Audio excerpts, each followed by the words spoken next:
Hey cuties, I'm Lanikia and you're watching What Happened on the Soaps. This is the Young and the Restless edition. Today is Wednesday, June the 29th, 2022. All right, let's get into it. On a scale of 1 to 10, I'm going to give this a 7. It was solid. It was a solid episode. Y'all know how we do. I'm just going to give it a 7. All right, so we start off by seeing Amanda and Phyllis speaking, and she's catching Phyllis up on, excuse me, Phyllis is catching Amanda up on everything that's going on between she and Jack, and how they're just at a point of no return, and Phyllis has given up hope that they will be together. She tells Amanda what Jack has said about her, how he feels, and that she's not happy unless she's chasing happiness, that he doesn't want a relationship. And so Amanda just, I'm not going to hold you long on it. So Amanda just says, be patient. I'm sure the love that y'all were building, because Phyllis is in love with Jack, it'll grow to what it was before all of this mess happened. And so then they talk about Summer and how Phyllis is doing all this, made a truce with Diane because she's wants Summer to know that it's all about her. And so that makes Amanda think about her mom. And Phyllis can see that she gets upset. So Phyllis says, what's going on? And so she just explains to Phyllis how it was, hey, mama. Her mother having a stroke and everything, and how it is seeing her in that condition and how hard it is. And she's worried about Imani and everything. And she said that, the hospital is only allowing one person in at a time. So the husband stayed, and he's been taking care of the mom and updating Amanda and everything. But Imani's gonna go and go out, and she's worried about how she's gonna take this because Imani, she was raised by her and everything, and she's very sensitive. So she's just concerned. And so at this point, Phyllis leaves because Amani does show up and speaks to Amanda. So then we see that Amani had actually ran into, because this is all happening at the Grand Phoenix. So we saw Imani had actually ran into Elena earlier, and at Chancellor Hamilton, is it Chancellor Hamilton Winter? Anyway, she had ran into her at the company, and she says, you know, she's asking her how your mother is, and Imani is throwing shots at Elena while saying, I guess I'm just like, how concerned are you? Because instead of just being like, yeah, because Elena tells Imani, I heard about your mom. I'm really sorry. If you ever need to, vent or just want a consultation, just to talk about what's going on, her treatment and everything, I'm here for you. Just let me know. And she says, yes, Nate has been so good with that as well. And so she, it's just like that, throwing a shot, like, eh, you were supposed to be concerned about your mom, but you managed to get a dig into Elena about how close you are to Nate. And then she tells her, it seems like I know about more about your man than you do. And she said, because he's not here, he's having the lunch with Devon at Society. And Elena was like, well, that could be changing soon and everything. It's just the shots she's throwing at Elena for no reason. And you know what? I guess it is that I'm just like, why would you want Nate? He's with somebody else, and if he leaves you, if he left Amanda and cheated on Amanda with Elena, and then if he cheats on Elena with you, why would you want that man? Because he has a history of cheating. But that's neither here or there. Let me just get back to the storyline. So she just keep continuing to throw shots at Elena, and then she jumps on the elevator because Elena was like, "Oh, okay." So she's about to leave. She jumps on the elevator. She pushes the button, and like she's just constantly doing stuff to be an annoyance to Elena, and like she's been trying to be nasty nice, but really she's just being nasty. So then we see that Elena excuse me, Amanda and Imani do sit down and talk. And when they sit down and talk, she tells her about their mom. And Imani gets all emotional and everything, which I don't deny she's emotional about that. But I also think she uses that as her advantage with Nate, which to me is like, girl, what are you doing? But anyway, so they talk about, the mom and how, how Elena is going, Amanda, excuse me, Imani is going to go out and see the mother. And Amanda sets her up with, you know, how the mother is right now. She's confined to a hospital bed. She can't move one side. She can't really speak and everything. So she wants her to understand this is going to be a difficult time for her. And but they bond, and that was a nice scene to see them bonding. So then we see that Elena goes to society, and okay, so Nate and Devon are talking, right, and Devon is giving Nate the business. I said, "Oh my gosh," because Devon said, "You want some dessert?" And he said, "Yeah, I would like one of those fruit tarts." And he said, "Oh, that I already talked to them. They said they don't have it." And Nate is like, "Why would they keep that on a menu if they don't have it or whatever?" I'm like, "Why are you that upset about a fruit tart?" But Devon said, "Yeah, that's kind of like announcing that we have 50 podcasts in the pipeline. I mean, 50 podcasts ready to go when we don't." And Nate said, "Wait, wait, wait." Because I talked to the team and they said they had 50 in the pipeline. And Devon is like, "Do you know what that means?" He said, "That means that we have developing. We're still in contracts trying to get the podcast.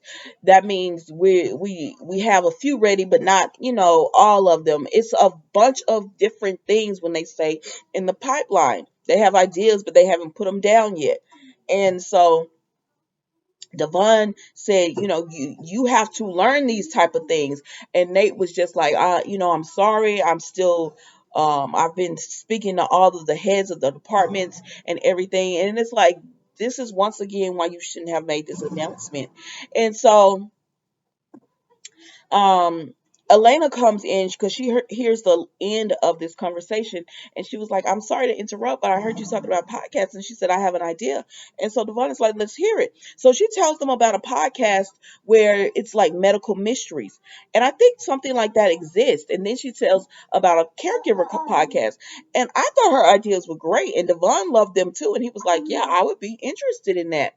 And then Nate is gonna say, "Well," because they asked him, "What do you think?" And he said, "I don't know. Like, you're still in contract with Newman."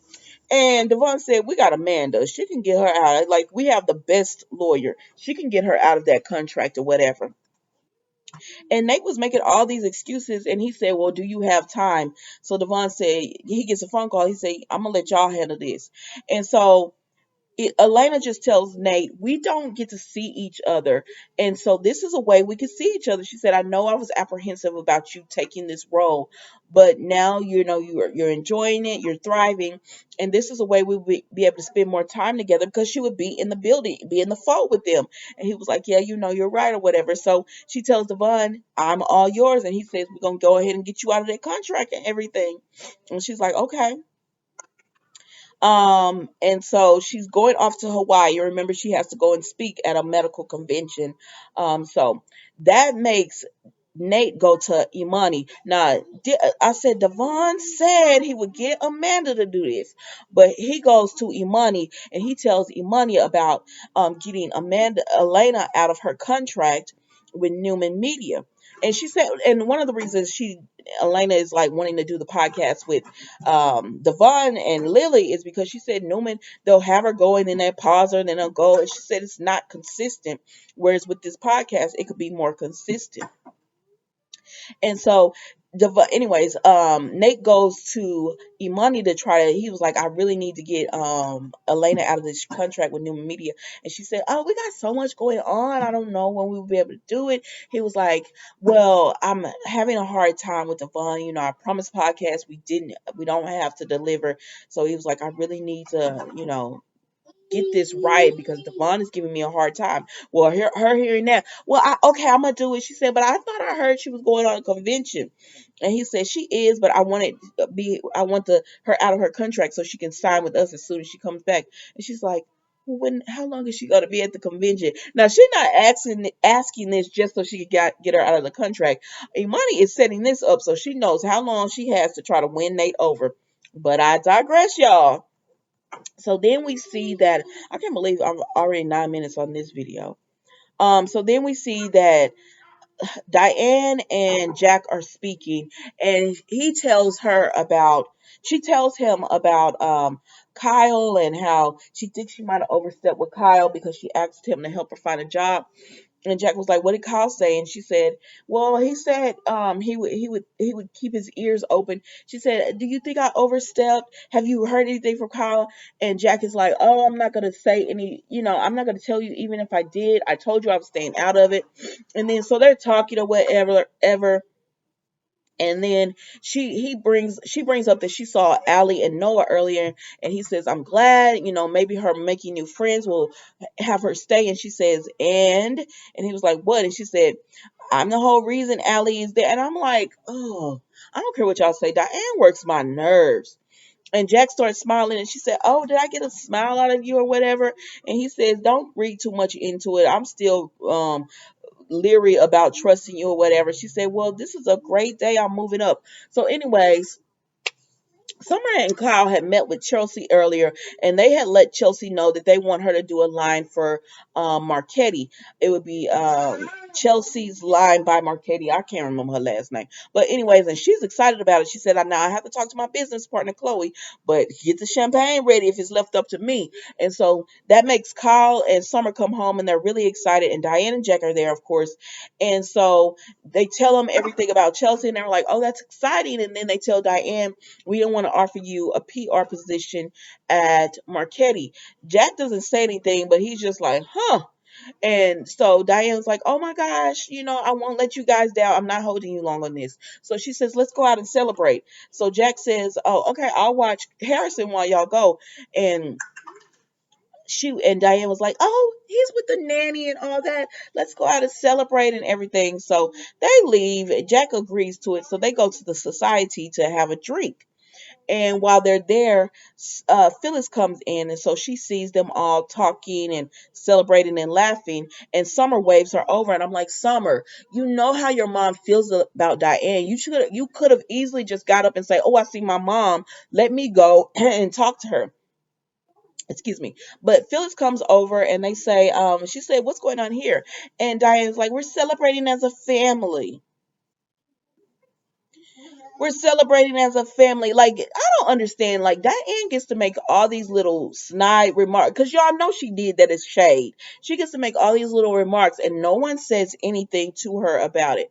And so they tell Phyllis, "Sit down and have a drink." And she said, "No, I just came to see Abby because I wanted to go thank her for stepping in at the lunch for me of Hamilton Winters or Chancellor Winters. I don't know what the family is called, but they said, "Oh, we haven't seen Abby or whatever." And she was like, "Okay, well, she's leaving." And Summer says, "Well, I need to talk to you about something, anyways, about lunch parties and everything that we're going to be hosting and fashion shows at the Grand Phoenix." So she said, "Okay."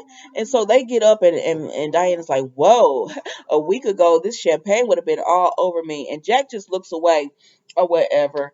And so then, Summer's like, "Mom, are you okay?" And she says, "Yeah, I'm good." And she says, "No, you're not." "Well, Summer, if you notice, why you keep bugging her? Why you keep bugging your mama or whatever?" So she says, "We offered," because Diane let Phyllis know that she had been offered a job and everything.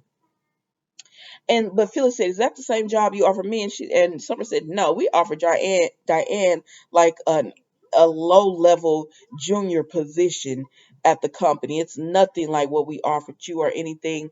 And she says, "Mom, is everything okay?" And Phyllis says, "Listen, I'm going to keep the peace because of you, and that's it. That's all. I'm not going to let Diane get to me." She even told Amanda, like, it is nerve wracking for her to see Diane, but she's trying because of Summer. And I feel like Phyllis does not get enough credit from Jack for trying as hard as she is. Now, yes, she was wrong doing what she did, but Diane can sit there and throw shots all day long and Jack not say anything.